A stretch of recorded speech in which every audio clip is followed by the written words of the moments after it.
Ever felt like you're running on a hamster wheel, pushing towards a goal you desperately want, only to suddenly, inexplicably, find yourself slamming on the brakes? Oh, yeah. You know the path, you have the ambition, maybe even the strategy, and then it's like an invisible hand just nudges you off course, or worse, you actively trip yourself up. Mhm. It's incredibly frustrating to know what you should do, but just not do it. It's more than frustrating. It's a profoundly human experience that leaves so many of us bewildered, constantly wondering why we seem to be our own biggest obstacle. Absolutely, and that's exactly what we're diving into today with Brianna Wiest's incredibly insightful book, The Mountain is You, Transforming Self-Sabotage to Self-Mastery. Such a great book. Yeah. Our mission in this deep dive is to unpack the surprising why behind this self-defeating pattern, reveal the hidden reasons we often stand in our own way, and most importantly, equip you with powerful, practical insights to move from unintentional resistance to intentional self-mastery. Think of this as your shortcut to understanding that profound shift in self-perception and behavior. And what's truly fascinating about West's work is how it challenges our common assumptions about personal growth and adversity. Totally. She draws from a wide range of psychological insights to offer a fresh perspective, inviting us to look beyond the surface symptoms and truly kind of dig into the underlying roots of our struggles. Okay, let's start with her core idea, this powerful metaphor. The mountain is you. Westa suggests that adversity, discomfort, and change aren't signs that something is fundamentally broken within us.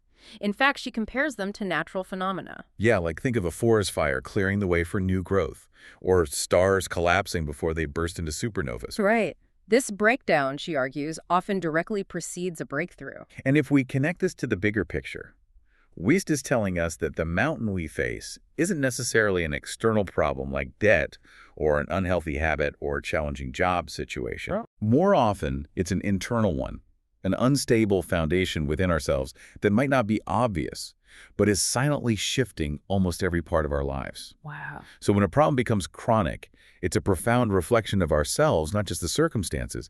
It means our old way of being simply can't sustain the life we're trying to build. That's a huge mindset shift, right? Because so many of us believe self-sabotage is just a product of low confidence, or maybe even self-hatred, or simply a lack of willpower. Yeah, we blame ourselves. But Wiest completely reframes that. She reveals that self-sabotage is simply the presence of an unconscious need that is being fulfilled by the self-sabotaging behavior.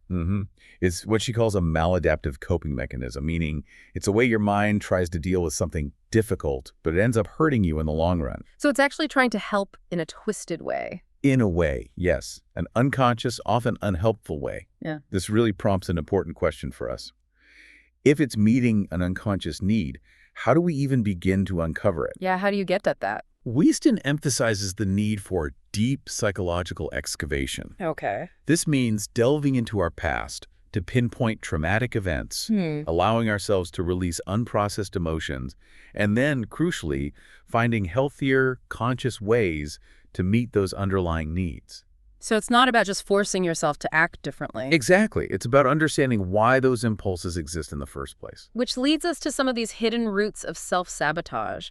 Wiest uses a really interesting anecdote about Carl Jung. Oh, the fainting spells story. Yeah, as a child, he once fell and hit his head at school and thought, maybe I won't have to go back now. Right. Later, he developed these uncontrollable fainting spells. He eventually realized these were a neurosis, a kind of psychological workaround, a substitute for legitimate suffering. His unconscious mind had basically learned that fainting equals escaping discomfort. Exactly. That story really highlights how self-sabotage can function as a coping mechanism.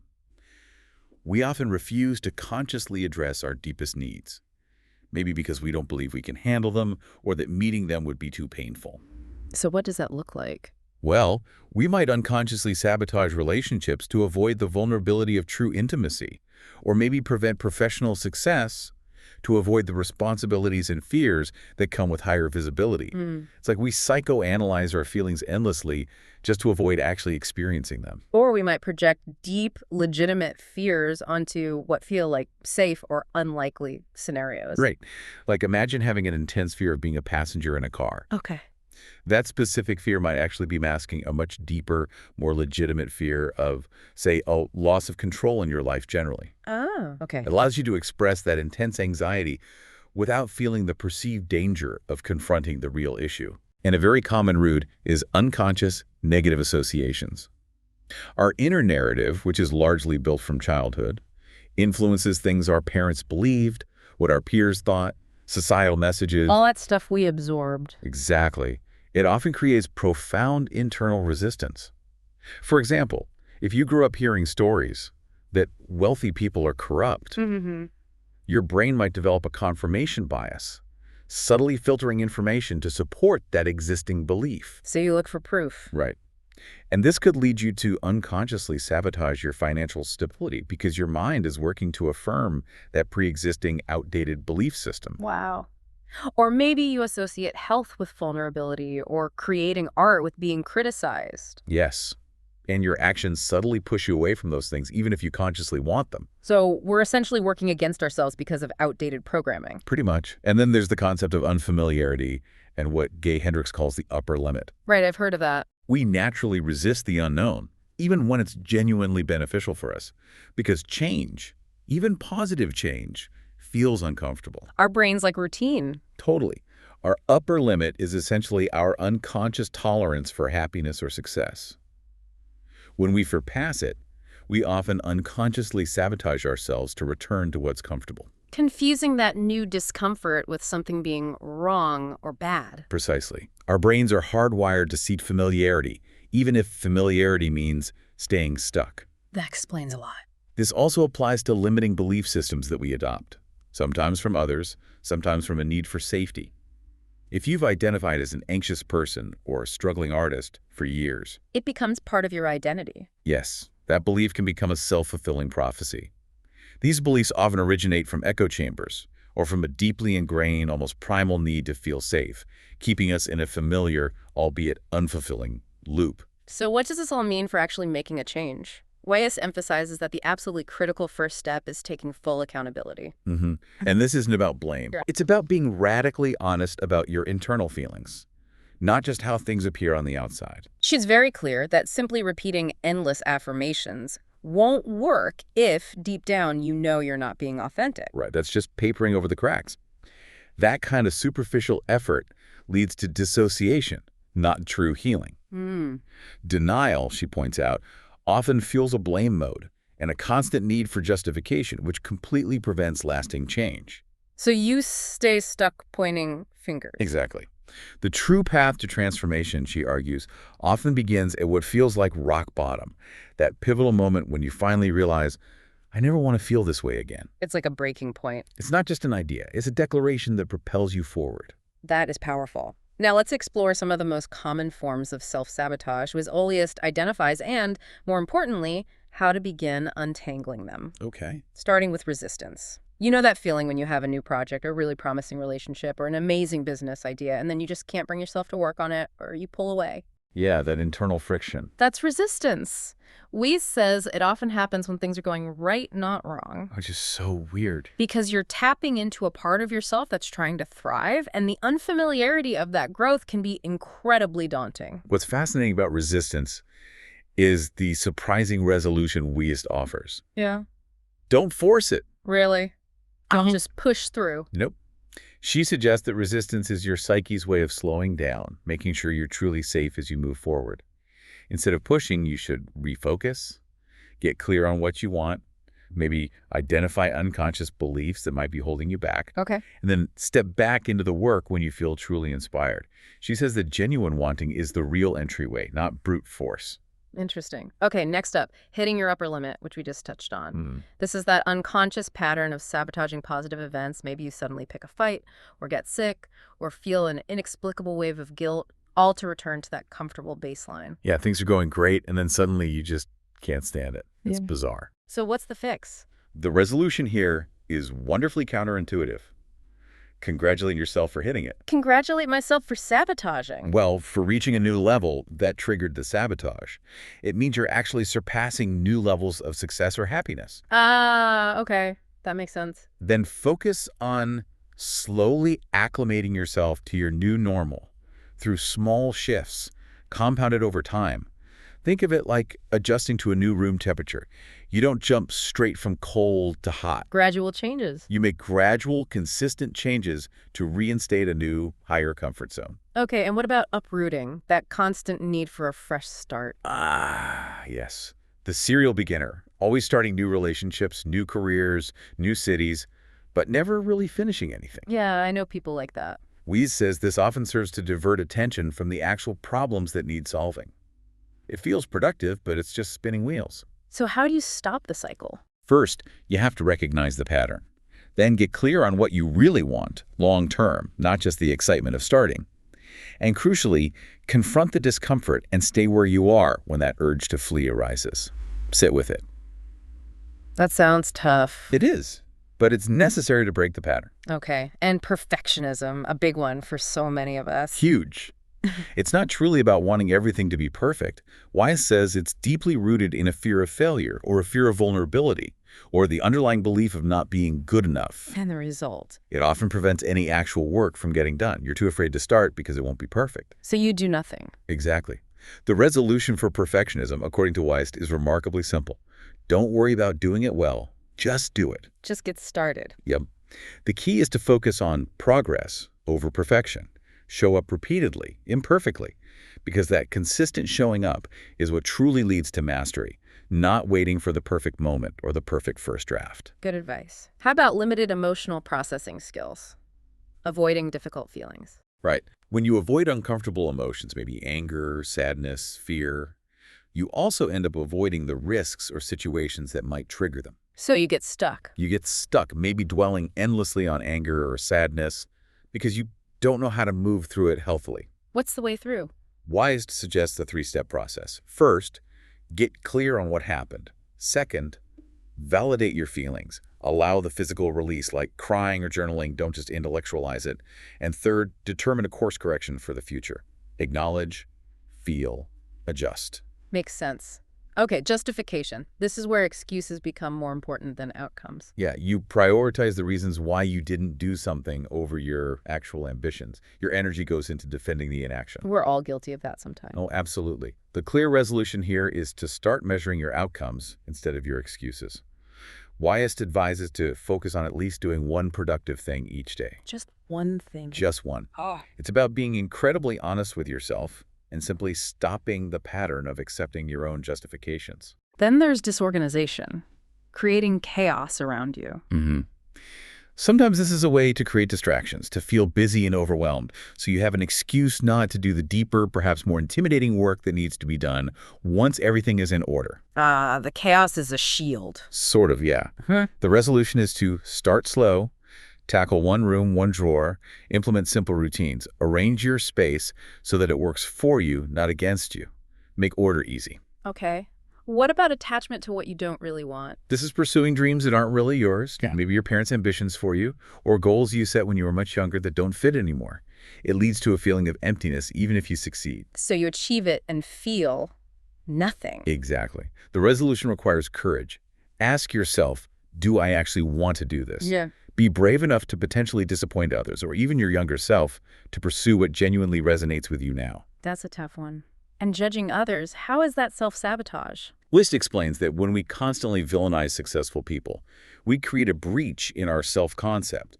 We unconsciously start associating success with being disliked or being a bad person. So we subconsciously avoid success to avoid being judged like we judge others. Precisely. The resolution. Practice non-judgment through non-assumption.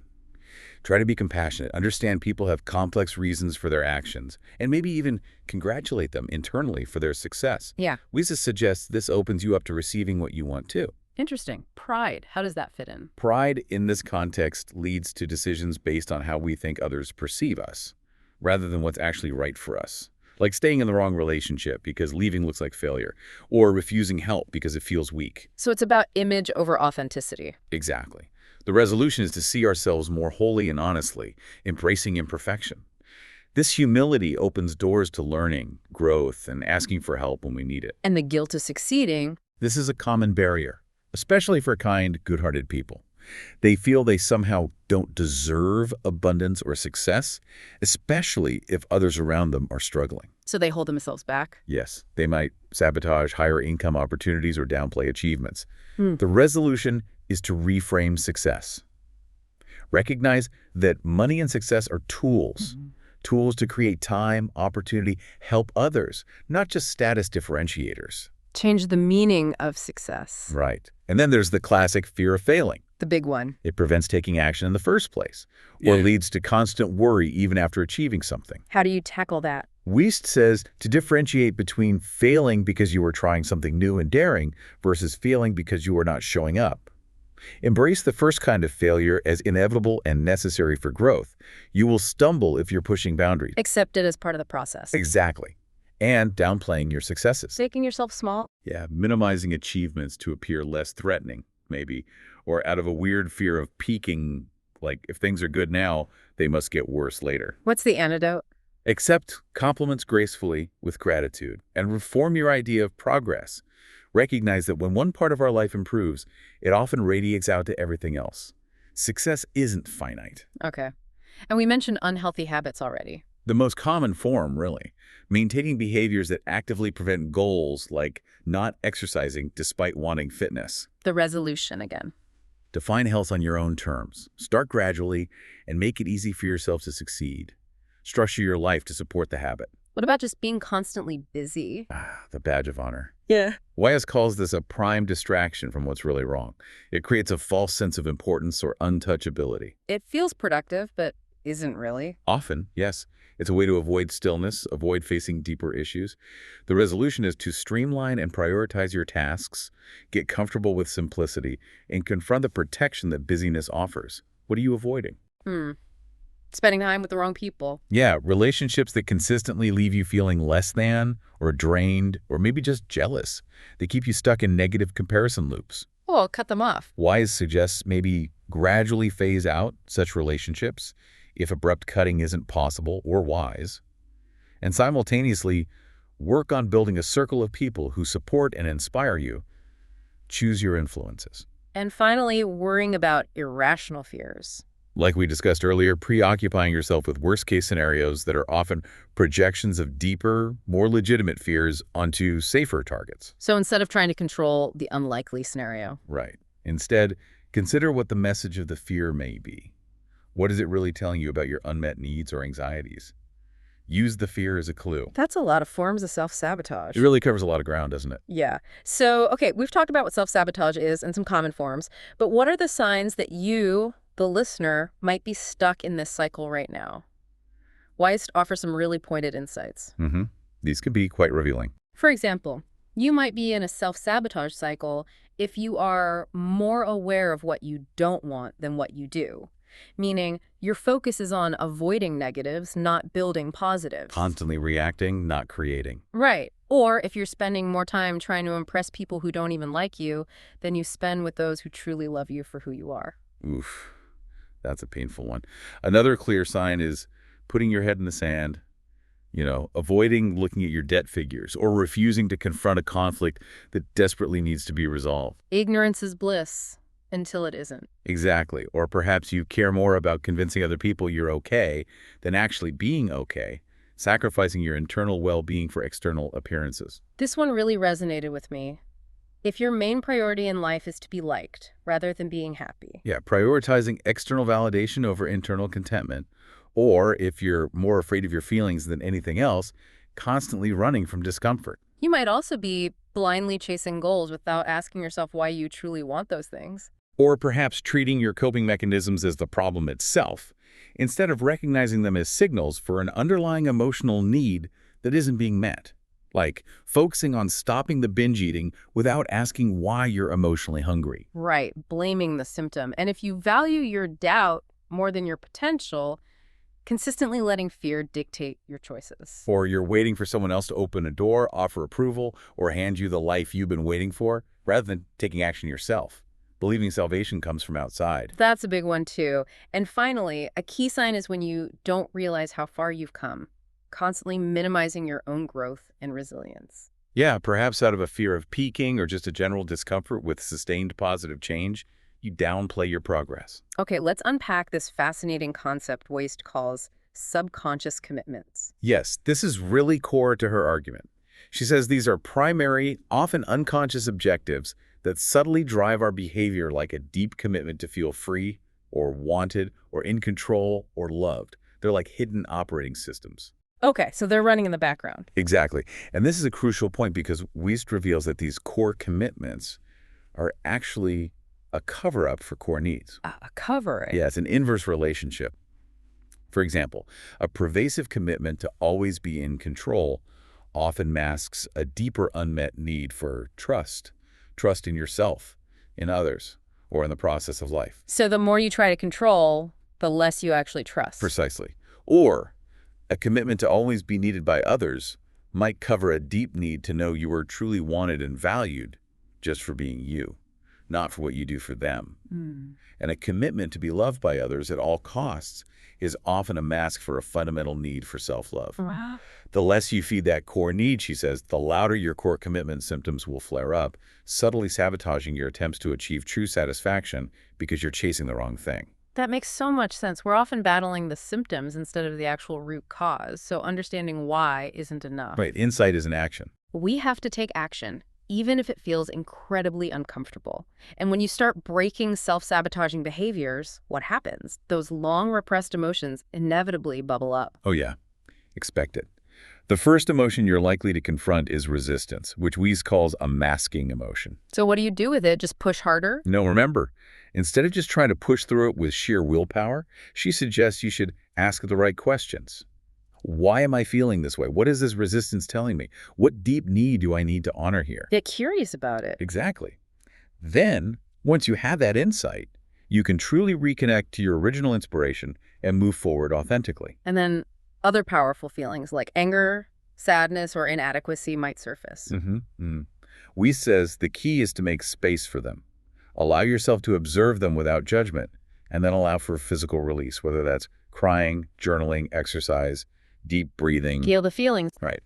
Often these strong emotions are directly rooted in the self-sabotaging behavior itself, and releasing the behavior brings the underlying emotion to the surface to be processed. Okay. And this leads to what Wiest considers the final and most important lesson in overcoming self-sabotage: learning to disconnect action and feeling. Disconnect action and feeling. What does that mean? Our feelings, she explains, are essentially comfort systems wired for familiarity. So you can have a clear vision, know logically that something is absolutely the right thing to do, but simply not feel like taking the action. Oh yeah, the I don't feel like it syndrome. Totally. So the trick is to override that initial hesitation, that feeling of I don't feel like it, and guide your life with logic and reason, not emotionality. So act based on values and goals, not just mood. Exactly. Your feelings are absolutely valid, yes, but Wiest says they are hardly ever an accurate measure of what you are capable of in life.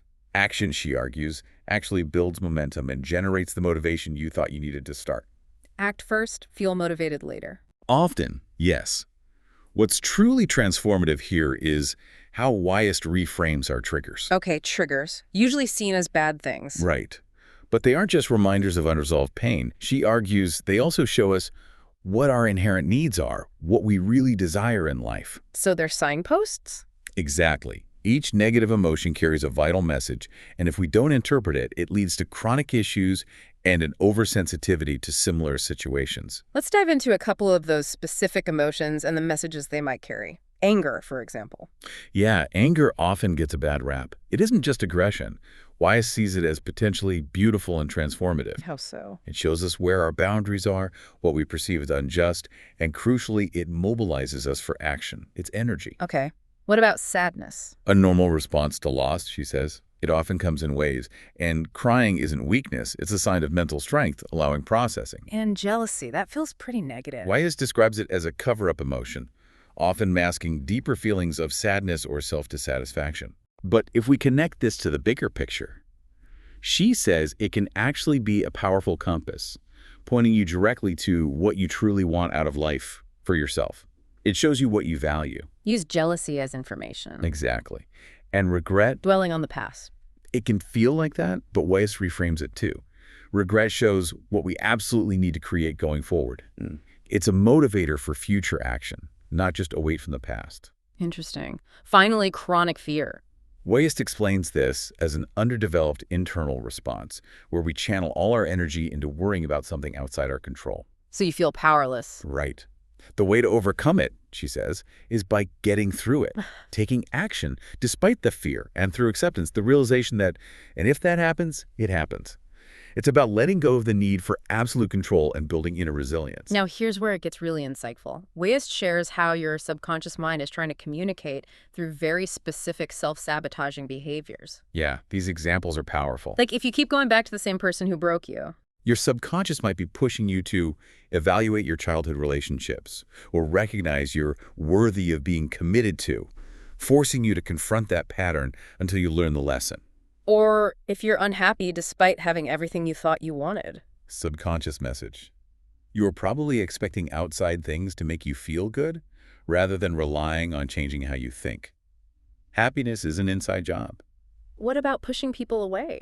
Your subconscious might be telling you that you want people to love and accept you so much that the stress of trying to control their perception of you makes you isolate yourself. Wow. Or perhaps there's a significant discrepancy between who you pretend to be and who you actually are, and that internal conflict is causing the push-pull. If you automatically believe your anxious thoughts are true. Subconscious wants you to know you want to worry because it feels comfortable and therefore safer. It's a familiar pattern, even if painful.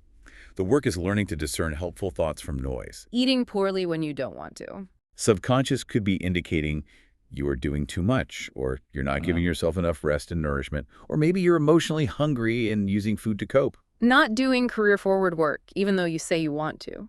Subconscious suggests you might not be as clear as you think you are on what you want to be doing. Something deeper needs to shift beyond just finding more motivation. Maybe the goal isn't right. If you're always overworking. The subconscious message might be, you do not have to prove your value. Instead, you might be running from the discomfort of being alone, or avoiding deeper issues by staying constantly busy. Caring too much what others think. Subconscious indicates you are not as happy with your own life as you think you are. It prompts the question, is my life enough for me? Or are you seeking external validation? Spending too much money. Subconscious says, things will not make you feel more secure. You need to examine the function of buying shopping. What feeling are you chasing? Dwelling on past relationships or exes. Your subconscious could be revealing that this relationship affected you more deeply than you believe. It's a signal that you might still need to find closure or acceptance to fully move forward. Choosing competitive friends. Subconscious points to wanting to feel better than people is not a replacement for needing authentic connection. It highlights a need for genuine intimacy over comparison. Having self-defeating thoughts. Being mean to yourself. Subconscious notes. Being mean to yourself first will not make it hurt less if other people judge or reject you. You're essentially acting as your own bully preemptively. Not promoting your work. Subconscious might be saying, you're not creating the best possible work you can, and you sense it. The fear of judgment might stem from your own self-judgment about the quality. Ouch. Ascribing intent. Worrying everything is about you. Subconscious gently reminds, you think about yourself too often. Most people are primarily focused on their own lives and thoughts, not yours. Staying in a disliked city or town. Subconscious often points to a fear of judgment from others for leaving, but Wiest says it's usually that you are judging yourself for wanting something different. And mindlessly scrolling social media. Wiest highlights this as one of the easiest ways to numb yourself from discomfort. Your subconscious is signaling that there's something beneath the surface, perhaps loneliness, boredom, or anxiety that you're avoiding, and it's asking you to address it. So what does this all mean for learning to truly listen to yourself again, distinguishing instinct from fear? Right. Wiest makes a crucial distinction. Your gut isn't psychic. Okay. Your gut instinct can only respond to what's happening in the present. If your gut feeling is about the future, if it's predicting negative outcomes, then you're projecting your fears. That's a huge point. Instinct is now, fear is future. Largely, yes. And true instinct, she says, is quiet. The little voice within is just that little. It doesn't scream or panic. It's often a calm wave of clarity. Not the loud, anxious voice. Exactly. She contrasts intuitive thoughts with intrusive ones. Intuitive thoughts are calm, rational, helpful in the present, subtle, sound-loving, and often come out of nowhere. Okay. Intrusive thoughts, on the other hand, are hectic, irrational, loud, persistent, sound scared, induce panic, are closed-minded, and often create problems or an us versus them mentality. Learning that difference seems key. It really is. So how do we truly meet our needs then, once we start listening? Wise connects self-care back to our basic human needs. Consistent nourishment, sufficient sleep, a clean and functional environment, dressing appropriately for comfort and confidence, and crucially, allowing yourself to feel your feelings. The fundamentals. These aren't little things. Yep. She emphasizes they are big things that fundamentally facilitate overall well-being and are essential steps in breaking the self-sabotage cycle. Build the foundation. Moving into the realm of self-mastery, Wiest argues that self-sabotage is fundamentally a product of low emotional intelligence.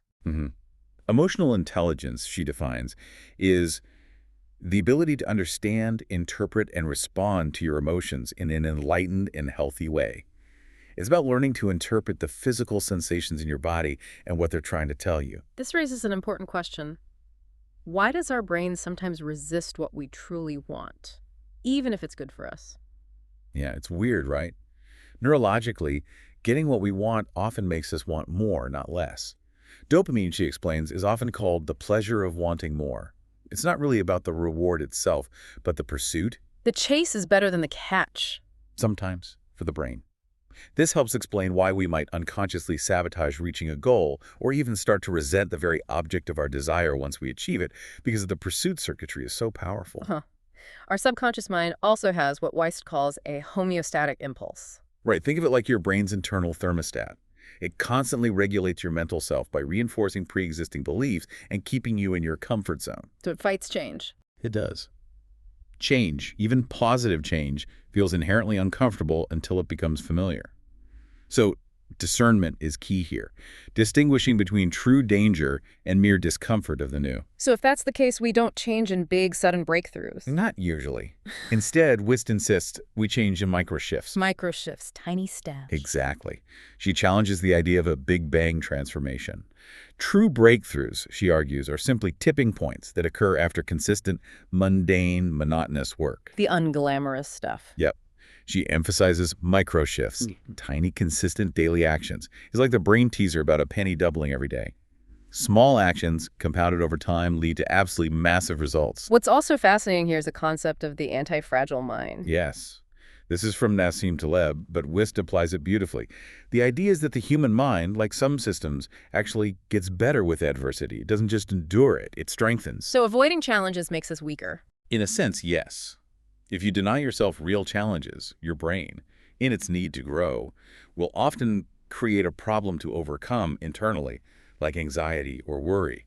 Embracing discomfort for worthy causes is essential for growth. And then there's adjustment shock. That sounds bad. It's this counterintuitive phenomenon where even positive life events can actually trigger depressive episodes. Getting something good makes you depressed. How? It's due to the inherent stress of change, even good change, and sometimes unrealistic expectations of what that change will bring. Plus, it disrupts your old equilibrium. Signs might include hypervigilance or intense, inexplicable fear after a promotion, marriage, etc. So how do you handle that? By adjusting your mindset and consciously familiarizing yourself with the new reality, giving yourself grace and time to integrate the positive shift. Acknowledge the stress of change itself. And Wiest talks about how psychic thinking isn't wisdom. Right. This is when we assume we know what someone else is thinking or what they intend to do, projecting unlikely outcomes onto situations. Mind reading, basically. Yeah, and it detaches us from reality and can breed anxiety and depression. This ties into common cognitive biases, Right. like confirmation bias, where your brain filters information to support your existing beliefs, or extrapolation, which is projecting current circumstances infinitely into the future, as Wiest puts it, forgetting that this moment is not my life, it was a moment in my life. That's a good reminder. And then there's spotlighting, imagining everyone is intensely focused on you and your flaws. When usually they're worried about themselves. Exactly. Wiest suggests that anxiety isn't necessarily overthinking, but rather underthinking. She calls these logical lapses and faulty inferences. Underthinking. How? Logical lapses happen when we don't think a scary situation through to its logical conclusion and realize we could actually handle it. Faulty inferences are false conclusions based on valid evidence, like making a hasty generalization after one bad date or assuming a false dichotomy, either this or that, when there are many options. And smart people do this. Interestingly, she notes that Even highly intelligent people can be prone to this because they can build very complex but flawed logical structures in their minds. So the fix. The correction, as Wiest notes, is simply awareness. You have to consciously catch yourself doing it and consistently add new thoughts and options to actively retrain your brain. Because worrying, she explains, is the weakest defense system. Right? It feels like it's making you prepared, but it actually sensitizes you to threats and shifts your mindset to constantly expect the worst. It doesn't protect you. So what does? Finding a different, more powerful way to feel safe, perhaps through genuine preparation where possible, but more fundamentally, by truly developing unwavering self-esteem and trust in your ability to handle whatever comes. Okay, so once we grasp all of that, how do we actually begin to release the past? The old patterns, the old hurts. Wiest says our minds and bodies are fundamentally designed to evolve and reinvent themselves. Much of our suffering comes from resisting this natural process, clinging on too tight. She emphasizes that you cannot simply force yourself to let go of old experiences. You can't just will it away. Right. Instead, she says you build a new life so immersive and engaging and exciting, you slowly, over time, forget about the past. Focus on building the new, not just dismantling the old. Exactly. You allow yourself to mourn what was, feel the pain, and then consciously begin the process of building something new and compelling that draws your focus forward. Here's a powerful psychological trick Wiest offers to release old experiences. Oh yeah, the visualization technique. Re-enter those painful memories in your mind. Find the feeling associated with it in your body, follow it to its root, and then consciously superimpose a narrative to your younger self, imparting the wisdom you've gained from your healed future self. It sounds a bit woo-woo, but the idea is to reintegrate that fractured part of you with your present healed self, to update the emotional memory with your current perspective. If we connect this to the bigger picture of trauma, Wiest states that trauma isn't just mental, it's physical, in your body, in the literal sense. It's a sustained state of fight or flight and a disconnection from a fundamental feeling of safety.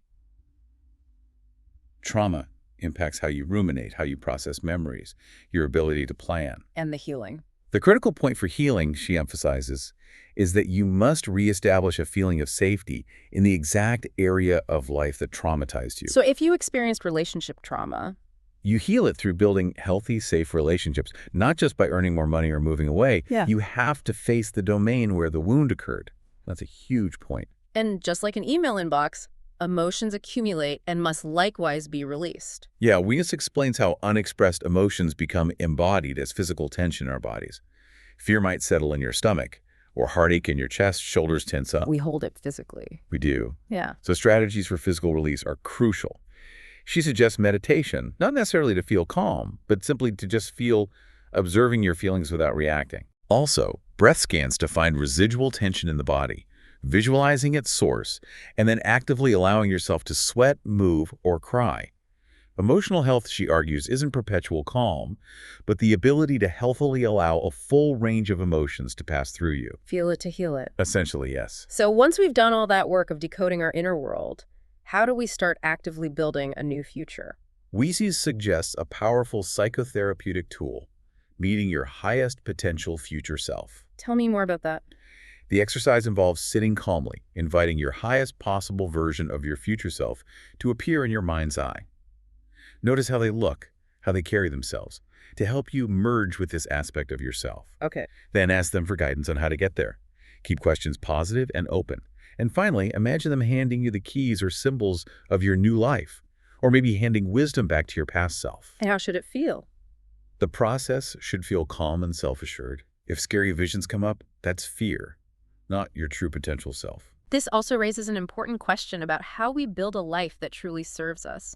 Wiest explains that life problems aren't ultimately solved by more money or new relationships, but by principles. Principles, like fundamental truths. Exactly, like gravity. They shift you from short-term survival thinking to long-term thriving. Think back to the compounding power of those daily microshifts. Principles are the consistent force behind them. So inspiration isn't enough. Right.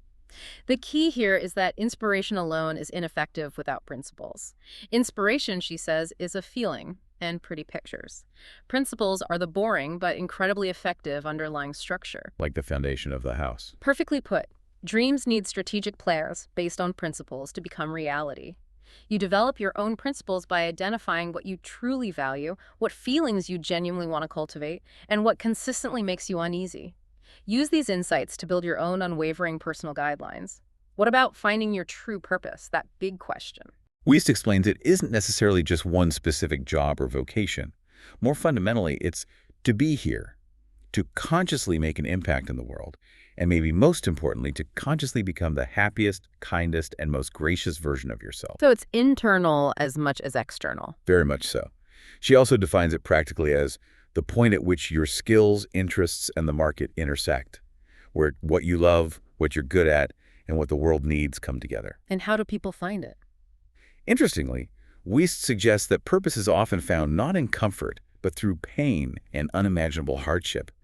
These experiences can force us to dig deep, take action, and become heroes of their own lives. The struggle reveals the path. Sometimes. She offers powerful questions to guide you, like what and who is worth suffering for. If social media didn't exist, what would you do with your life? And what do you want your legacy to be? These force profound self-reflection. So bringing it all together, moving from self-sabotage to self-mastery, Wiest makes a really crucial distinction between controlling emotions versus suppressing them. Yes, this is key. Suppression is unconscious. You don't even know how you feel, maybe, which often leads to emotional outbursts or numbness. Okay. Control, on the other hand, is conscious. You are fully aware of your emotions, and you choose your response and behavior. You acknowledge the feeling, but don't let it dictate your actions harmfully. Emotions are temporary, behaviors stick. Exactly. Emotions are temporary, but behaviors, once ingrained, can become permanent patterns. And how do we truly learn to trust ourselves again after all this self-sabotage? Wiest states that inner peace is the state of being connected to the deep internal knowing that everything is okay and always will be. That deep okayness. Right. It's about returning to a natural stillness within you, like steadily calming a turbulent lake. Happiness, she argues, is often fickle and externally driven. Inner peace is true happiness. And the disconnection comes from adopting limiting beliefs and constantly trusting the monkey mind, that anxious chatter over your deeper wisdom. to become mentally strong, which Wiest emphasizes is a practice, not a fixed trait. She suggests several powerful approaches. Yeah, practical things we can do, like get a plan. Planners live in the present, she says, while worrying disconnects you from it. Humble yourself. Realize it's not all about you. Others aren't judging you as intensely as you imagine. Let go of the spotlight effect. Okay. Ask for help. You're not supposed to know everything. Outsource or learn when you can. Vulnerability is strength here. Know what you don't know. Right. Avoid that anxiety-creating trap of black and white thinking and psychic assumptions. Embrace nuance. And importantly, take responsibility for your outcomes. All of them, without blame. And learning to process complex emotions. Yes. Mental strength isn't not feeling. It's allowing those difficult feelings to pass through, learning from them without getting stuck. She also says, forget what happened and focus on making it right now. Learn from the past, absolutely, but then let it go and focus your energy on creating the desired experience in the present. Don't stay anchored back there. And talk it out. Yeah, because things are often far more complicated and overwhelming when they're just swirling around trapped in your head. Speaking them simplifies. And my favorite, take your time. So important. True growth happens in microshifts, not single leaps, to avoid overwhelm and reverting to old patterns. Be patient with yourself. Also, take triggers as signals. Remember, they're really just wounds that need your attention and healing, not just things to be avoided. And finally, honor your discomfort. Because Wiest says it's truly a gift, trying to show you where you're capable of more than you currently believe. Lean into it gently. So what does all of this mean for truly enjoying your life? Beyond just achieving goals. Wiest offers some profound guidance here too. First, stop trying to be happy. Stop trying to be happy. Yeah, counterintuitive again. Happiness is often a natural state that arises when you simply allow other feelings to pass through you without resistance, not something to be relentlessly pursued. Let it happen, don't force it. Kind of. Also, stop trying to assert dominance. See yourself as an equal with others, which frees you from the constant need for comparison and insecurity. Okay. Lean into the little joys, embracing the small daily satisfactions, not just chasing overwhelming highs. Find pleasure in the ordinary. Nurture positive relationships, focusing on quality connections over quantity. Choose your inner circle wisely. And learn something new consistently. Yeah, remain open to life as your greatest teacher. Stay curious. See challenging times not just as obstacles, but as opportunities for growth. And crucially, schedule time to do nothing and play. Yes, Yeah. essential for allowing happiness to emerge and for reconciling with your inner child. We need unstructured time. Ultimately, becoming a master of yourself means taking radical and complete responsibility for your life. It's realizing, as Wiest puts it, that we are equipped with the exact traits we need to overcome the mountains before us. The challenges match our potential. Healing, she explains, is releasing the sickness that is the limiting beliefs and fears. It's not about returning to who you were before the hardship. Right. It's about becoming someone more resilient, more self-sufficient, and more profoundly empowered because of what you've overcome. She states it so clearly and powerfully. Fear is not going to protect you. Action is. Worrying is not going to protect you. Preparing is. Overthinking is not going to protect you. Understanding is. The ultimate goal, she concludes, is to prioritize the quality of your one short life. And finally, a really important message. Moving forward isn't revenge. True transformation, true self-mastery is about cultivating internal contentment, not about proving others wrong. Wiest reminds us, nobody is looking at you the way you think they are. It's not them versus you. Ultimately, it's you versus you. And what leaves the path is truly clearing the path. You cannot force what isn't right for you. What's right brings clarity. What's wrong brings confusion. The journey to self-mastery is often a slow, conscious choice to let go of what no longer serves you, to make space. So, here's a final thought to leave you with. If the mountain is truly you, and every challenge is a profound invitation to become more of who you are, what new, unseen peak are you being called to climb right here, right now, beyond anything you thought possible? Take a moment to consider what your own mountain might be, that internal foundation that needs shifting. And then maybe reflect on just one small, consistent action you can take today to begin transforming that self-sabotage into self-mastery. Remember, this journey is continuous and it always begins within.